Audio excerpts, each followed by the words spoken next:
2020 auto എക്സ്പോയിൽ compact SUV ആയ T-Crossന്റെ Indian പതിപ്പ് പുറത്തിറക്കാനുള്ള ഒരുക്കത്തിലാണ് ജർമ്മൻ വാഹന നിർമ്മാതാക്കളായ Volkswagen. ആഗോള വിപണിയിലുള്ള വാഹനത്തിൽ നിന്നും വളരെയധികം കോസ്മെറ്റിക് മാറ്റങ്ങളോടെയാവും ഇന്ത്യൻ പതിപ്പ് എത്തുന്നത്. കൂടുതൽ ക്രോം ഘടകങ്ങളും പുനഃക്രമീകരിച്ച സസ്പെൻഷനും 100 mm അധിക വീൽ ബേസും ഇന്ത്യൻ പതിപ്പിനുണ്ടാവുമെന്നാണ് വാർത്തകൾ പരക്കുന്നത്.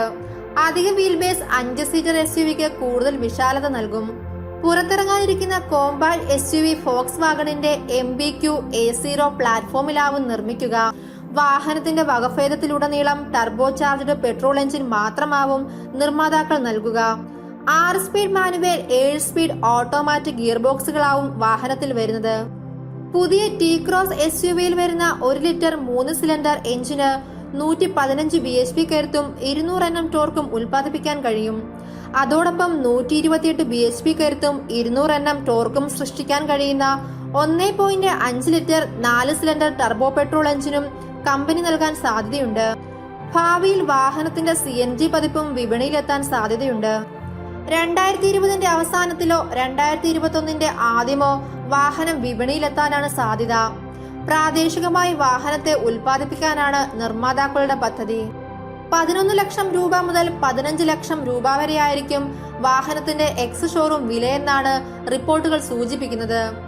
ഇന്ത്യൻ വിപണിയിൽ Volkswagenന്റെ ആദ്യ കോമ്പാക്ട് SUV ആണ് T-Cross. നിലവിൽ ഇന്ത്യൻ വിപണിയിൽ ഏറ്റവും അധികം മത്സരം കടുത്തിരിക്കുന്ന വിഭാഗത്തിലേക്ക് വളരെ വൈകിയാണ് ജർമ്മൻ നിർമ്മാതാക്കളുടെ കാൽവയ്പ്. മാരുതി അടക്കി വാണിരുന്ന ശ്രേണിയിൽ ഇപ്പോൾ കൊറിയൻ നിർമ്മാതാക്കളാണ് ആധിപത്യം ചെലുത്തുന്നത്. മാരുതി വിറ്റാര ബ്രീസയെ വിപണിയിലെത്തി വളരെ കുറച്ചു നാളുകൾ കൊണ്ട് വിൽപ്പനയിൽ തറ പറ്റിച്ച് വെന്യുവാണ് ഹുണ്ടായിക്ക് ഈ നേട്ടം നേടിക്കൊടുത്തത്.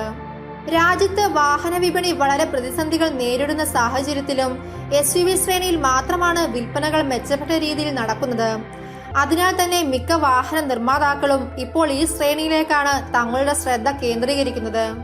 ഇത്രനാൾ ഹാഷ്ബാക്ക്, സെഡാൻ എന്നീ വിഭാഗങ്ങളിൽ ശ്രദ്ധ ചെലുത്തിയിരുന്ന Volkswagen കൂടെ കളത്തിലേക്ക് ഇറങ്ങുമ്പോൾ മത്സരം ഇനിയും കടുക്കുമെന്നതിൽ സംശയമില്ല. Hyundai Venue, Maruti Vitara Brezza, Mahindra SUV 300, Mahindra TUV 300, Tata Nexon എന്നിവയാണ് വിപണിയിലെത്തുമ്പോൾ T-Crossന്റെ പ്രധാന എതിരാളികൾ.